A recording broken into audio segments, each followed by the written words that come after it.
நாட்களில் கேட்ட ஒவ்வொரு வசனத்துக்கும் ஒரு ஜீவியத்தை ஒரு இதயத்தையும் ஒப்பு கொடுங்க. Surrender your hearts to every word that you heard these days. ஒரு கடைசி காலத்தில் வந்திருக்கிறோம். We have come to the last days. என்னென்ன காரியங்கள் சம்பவிக்கிறதுங்கிற விளக்கமாக நீங்கள் கேட்டீர்கள். We have heard clearly all that is happening around us. இன்னும் சில காலங்கள் நமக்கு முன்னால் வைக்கப்பட்டிருக்கு. We have a few days, a short time kept before us. தேவை செழிப்பாக பெற்று நாம் மகிழ்ந்து வேண்டும். We should receive warning from God and through these words. தேவ வசனம் என்ன சொல்கிறது? What does the word of God say? விசுவாச துரோகம் முந்தி நேரிட்டு கேட்டின் மகனாகிய பாவ மனுஷன் வெளிப்பட்டாலுடைய அந்த நாள் வராது. This day shall not come until there be a falling away, a treachery first, and then shall the son of perdition be revealed. ஆனால் தடை செய்கிறவர் நீக்கப்படும் வரைக்கும் அந்த நாள் வராது. But he that hinders, he that will let, has to be removed before he comes. யார் தடை செய்கிறார்? Who hinders? அந்த நாள் வராதபடி யார் தடை செய்கிறார்? Who is hindering, preventing that day from coming? எதற்காக தடை செய்கிறார்? What is he hindering for? எப்படி தடை செய்கிறார்? How is he hindering? தடை செய்வதுடைய நோக்கம் என்ன? What is his purpose for hindering? யாரை கொண்டு தடை செய்கிறார்? For whom is he hindering? பரிசுத்த ஆவியானவர் தான் தடை செய்கிறார். The Holy Spirit is hindering. காலகாலங்களில் தேவன் விசுவாசத்தை வெளிப்படுத்தினார். In the days past, the Lord revealed this through faith. மனச்சாட்சியின் காலத்தில் விசுவாசம் வெளிப்பட்டது. In the days of the conscience period, faith was revealed. நியாயப்பிரமாண காலத்திலும் விசுவாசம் வெளிப்பட்டது. In the law period, faith was revealed. ஆனால் இயேசு கிறிஸ்து மரணத்தை பிரதித்து ஜீவனை அழியாமையின் சுவிசேஷத்தினால வெளியரங்கமாக்கினார். At the same time, the Lord Jesus Christ brought life and immortality to light through the gospel. அவர் மூலம் இந்த விசுவாசம் வெளிப்பட்டது. And through that, faith was revealed. நியாயப்பிரமாணம் அந்த விசுவாசத்தை நடத்தக்கூடிய உபாக்கினியாக இருந்தது. The law was a tutor to bring this faith into existence. இயேசு கிறிஸ்து மூலம் வெளிப்பட்ட விசுவாசம் அந்த நியாயப்பிரமாணத்துக்கு கீழானது அல்ல. But those who believe in Jesus Christ are not under the law anymore. முதலாம் நூற்றாண்டில் அப்போஸ்தலர் பவுல் வேதங்களை ஆராய்ச்சி செய்து தேவ சமூகத்திலிருந்து அந்த விசுவாசத்தை கண்டுபிடித்தார். St. Paul and the early apostles researched the scriptures and found out about that faith. உலக பிரகாரமான ஆராய்ச்சி செய்கிறார்கள். வேத வாக்கியங்களை ஆராய்ச்சி செய்கிறார்கள். So many did research in worldly things and so many did research in the scriptures. ஆதி அப்போஸ்தலர் பவுல் கண்டுபிடித்த விசுவாசம் என்ன? But what is that faith that the early apostles and Paul found out? சபைக்குள்ள எப்படி கொண்டு வந்தார்? How did they bring it into the church? அந்த விசுவாசத்தின் மூலம் சபை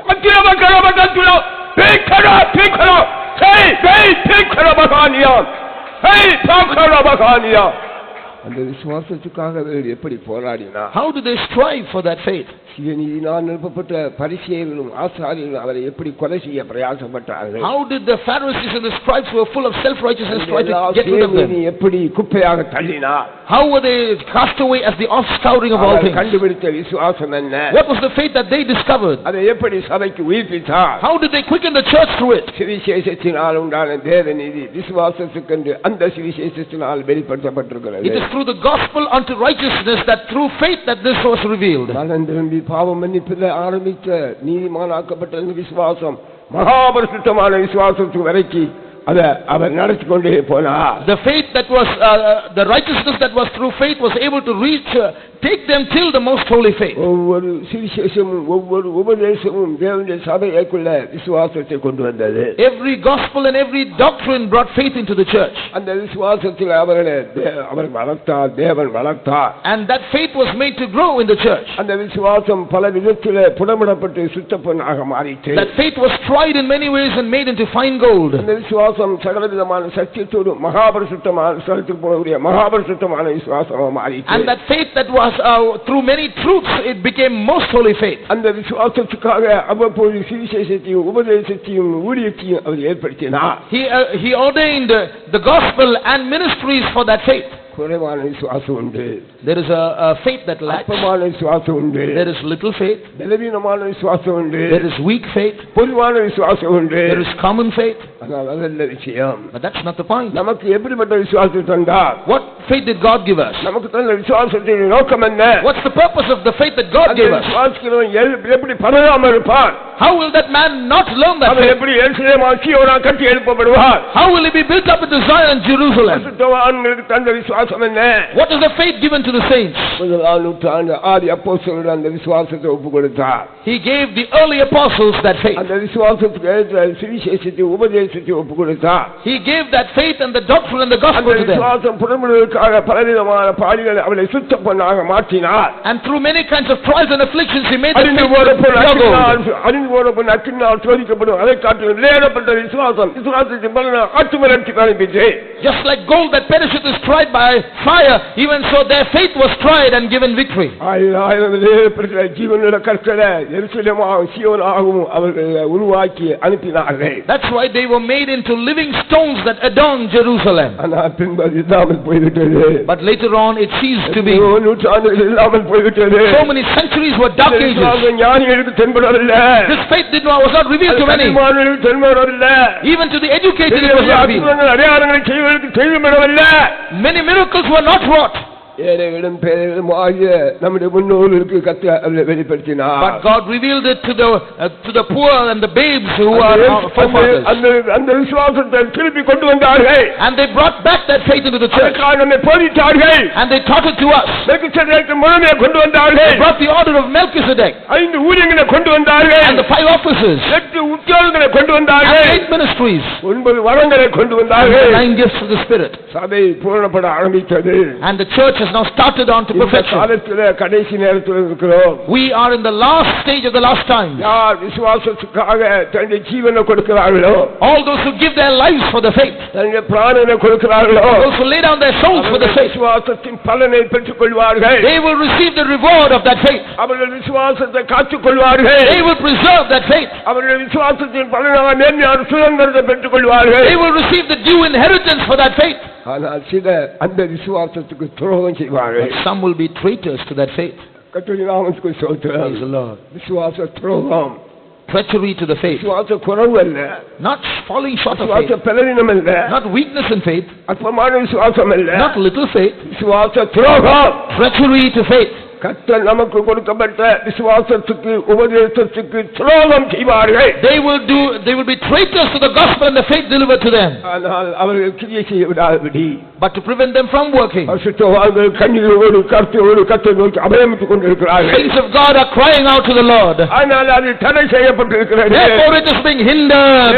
முடிந்தவுடனே தடை செய்ய நீக்கப்படுவார். But when the work is over, the hindering spirit will go. வந்தவுடனே தடை செய்ய நீக்கப்படுவார். When the Lord comes, the hindering spirit will go. மகனாய பாவமற்ற வெளிப்படுவார். Then the man of sin, the son of perdition, will be revealed.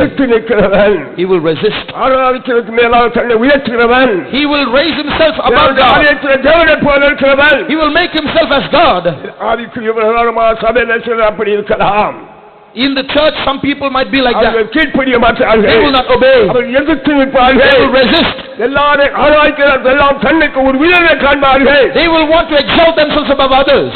ஆனால் பரிசுத்த ஆவியானவர் தடை செய்து கொண்டிருக்கிறார். The Holy Spirit is hindering. பரிசுத்தவான்கள் மூலமாக தடை பண்ணி கொண்டிருக்கிறார். Through the saints he is hindering. பரிசுத்த ஆவிக்குள் ஜெபம் பண்ணி தடை பண்ணி கொண்டிருக்கிறார்கள். Through the Holy Spirit they are praying and hindering. ஆவியினால் நிறைந்து தடை செய்து கொண்டிருக்கிறார்கள். They are always getting filled in the Spirit and hindering. ஐயோம் பகலும் கர்த்தரை நோக்கி கூப்பிட்டுக் கொண்டிருக்கிறார்கள். Day and night they are calling out to the Lord. அதனால நம்மை பாதுகாத்து அந்த விசுவாசத்தின்படி நாம் ஒரு ஆத்தும ரட்சிப்பை நம்மை ஆயத்தப்படுத்துகிறார். Therefore he prepares us and is helping us to receive the salvation of our souls. அதுக்காக நாம் ஆயத்தமாக வேண்டும். Let's get ready for this. அந்த விசுவாசத்தை துரோகம் செய்யக்கூடாது.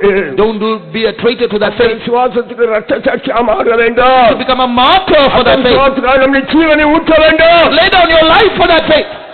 கலா பக்கா துலா துலா துலா கலா பக்கா துலா லா பக்கா துலா கலா பக்கா துலா லா பக்கா துலா துலா துலா துலா துலா கலா பக்கா துலா துலா துலா துலா துலா நாம் விசுவாசத்தோடு நடைபெறிலே பலத்திற்கு நவகரத்தில் நாம் விசுவாசத்தோடு நடைபெறிலே கொடிக்கிட்டு நவகரத்தில்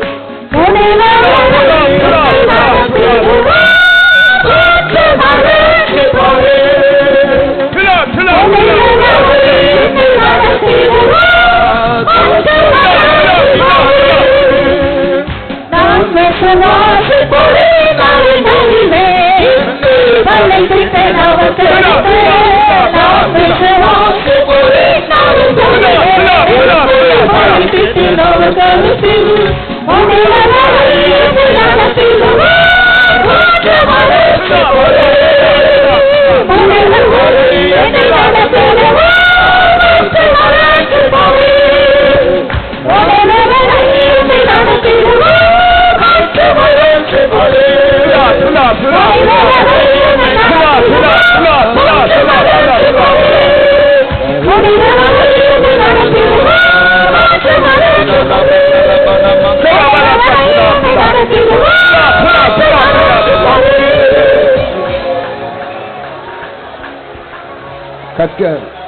கர்த்தர் இஸ்ரவேலை பார்த்து என்ன சொன்னார்? What did the Lord tell Israel? ஒரு மனைவி புருஷனுக்கு துரோகம் செய்தது போல நீ எனக்கு துரோகம் செய்தாய். You have like a husband is a traitor to the like a wife is a traitor to the husband. You have done. பண்ணாத இடம் உண்டோ என்று பார். Look and see, is there a place where you have not committed whoredom? அன்னோடு வேசித்தனம் பண்ணினாய். You have committed whoredom with a stock. மேடைகளை கட்டி வேசித்தனம் பண்ணினாய். You have committed whoredom here and there. நீ தேசத்தை தீட்டுப்படுத்தி விட்டாய். You have defiled the land. இஸ்ரவேலை பார்த்து கர்த்தர் அப்படி சொன்னார். The Lord said this to Israel. சபை உலகத்தின் பின்னால் போக கூடாது. The church should not go after the world. மாம்சத்தின் பின்னால் போக கூடாது. The church should not go after the flesh. சபை உலக சுயத்தின் பின்னால் போக கூடாது. The church should not go after the self. சபைக்குள்ள பாவ சந்தோஷம் வரக்கூடாது. There should not be sinful pleasures in the church. They committed idolatry. மேடைகளை கட்டினார்கள். They built groves. கர்த்தருக்கு பெற்ற பிள்ளைகளை அவர்களுக்கு பலியாக கொடுத்தார்கள். Their own children they offered as sacrifices. எனக்கு பெற்ற பிள்ளையை உன்னுடைய தேவன் பாகாலுக்கு பானபலியா மாட்டாய். You have brought begotten the children unto me, but you have offered them to Baal. விசேஷத்தின் மூலம் நீ பிள்ளை பெறுகிறாய். You beget children through the gospel. அல்ல கிறிஸ்துவின் ஆவி மூலம் நீ பிள்ளை பெறுகிறாய். You beget children through the Spirit of Christ. ஆனால் அதை என்ன செய்கிறாய்? What are you doing? நீ பாகாலுக்கு செய்கிறாய். You are offering those children to Baal. காரியம் அப்படி ஆயிற்று. That's what has happened. People of God, we should repent. We are not the world. It's not the love of the world. Not to please the flesh. Not to please our own people. We have to strive for the faith delivered to us. If we leave that just like a wife is treacherous to her husband, until our last. This is the grace period, the time of mercy. You have to desire it and follow the Lord. I tell you, even if you do this, now repent. Are you defiled by the world? Defiled by the flesh? Are you weary? Return to me, says the Lord. Return to me, says the Lord.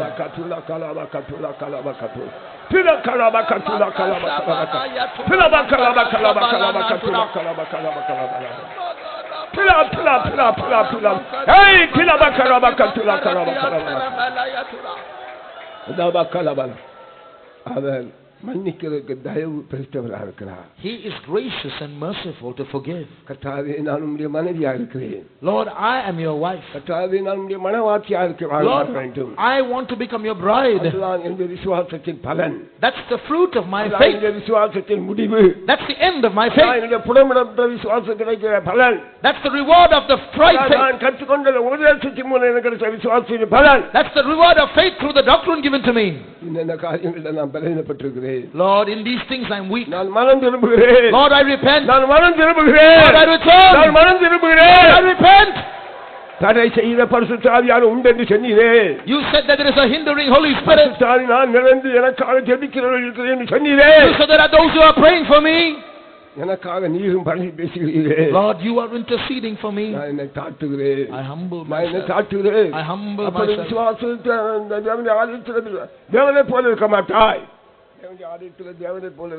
Then you will not be like a God in the temple of God. You will be a servant to the church. You will be humble in the church. You will carry the cross.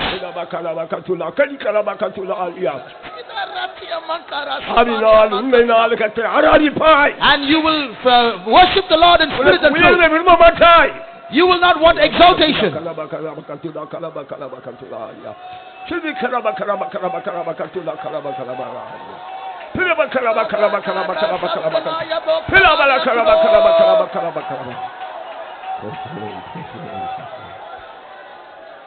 அந்த விசுவாசத்துக்கு உங்களை ஒப்பு கொடுங்க. Yield for this faith. அந்த பிரதிபலனை தரக்கூடிய விசுவாசத்துக்கு ஒப்பு கொடுங்க. Yield to this faith that can give you reward. சீயோனா மாற்றக்கூடிய விசுவாசத்துக்கு ஒப்பு கொடுங்க. Surrender to this faith that can make you Zion.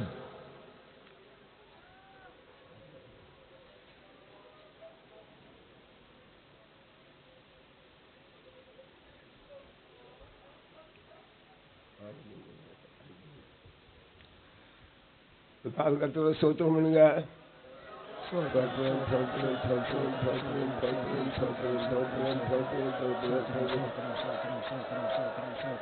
ஆயிரக்கணக்கான ஜனங்களை கூட்டி தேவ சமூகத்தில் தன்னுடைய ஆலோசனை ஒவ்வொரு நாள் வெளிப்படுத்த கர்த்தர் கொடுத்த கிருபைக்காக ஸ்தோத்திரம் பண்ணுங்க.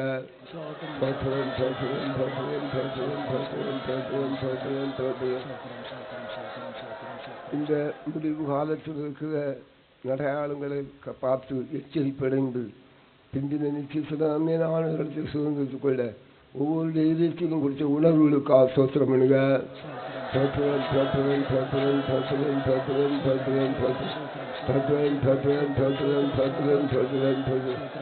பயத்தோடு நடுக்கத்தோடும் ரட்சிப்பு பிரதாச அசையில்லாத ராட்சியத்தை சுதந்திரத்துக் கொள்ள போகின்ற நாம் பயத்தோடு கிருபையை பற்றிக்கொள்ள எல்லாரையும் ஒரு தேவ பயத்தினால் நிரப்பினார்.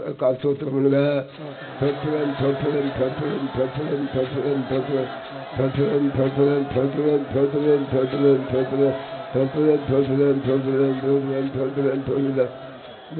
நூற்றாண்டு வெளிப்படுத்தப்பட்ட மேன்மையான ரகசியத்தை இந்த பிந்தின நாட்கள்ல கர்த்தர் நமக்கு தந்தார். ஸ்தோத்திரம் பண்ணுங்க.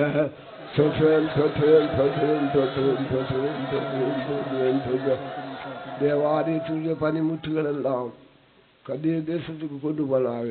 70 வருஷம் கழித்து அவைகளெல்லாம் திரும்பி ஆலயமாக மாறினது போல முதலாம் நூற்றாண்டில் போல எல்லா ஆதி உபதேசங்களும் நேர்மைகளும் ஊழியர்களும் சத்தியங்களையும் இந்த காலத்தில் மறுபடியுமாக கொண்டு வந்து இது பிந்தின ஆலயமாக முந்தின ஆலயத்தை காட்டிலும் பிந்தின ஆலயம் மகிமுள்ள அந்த வார்த்தையின்படி ஒரு மகிமுள்ள ஆலயமானதை கட்டுகிறார். ஸ்தோத்திரம் பண்ணுங்க.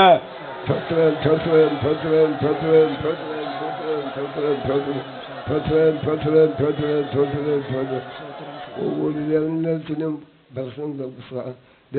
கொடுக்கிற சகோதரர்களையும் பாட்டு படிக்கிறவங்களையும் மற்ற எல்லாரையும் கற்று அதுக்கேற்ற அதிசயத்தினால் நிரப்பினார். ஸ்தோத்திரம் பண்ணுங்க.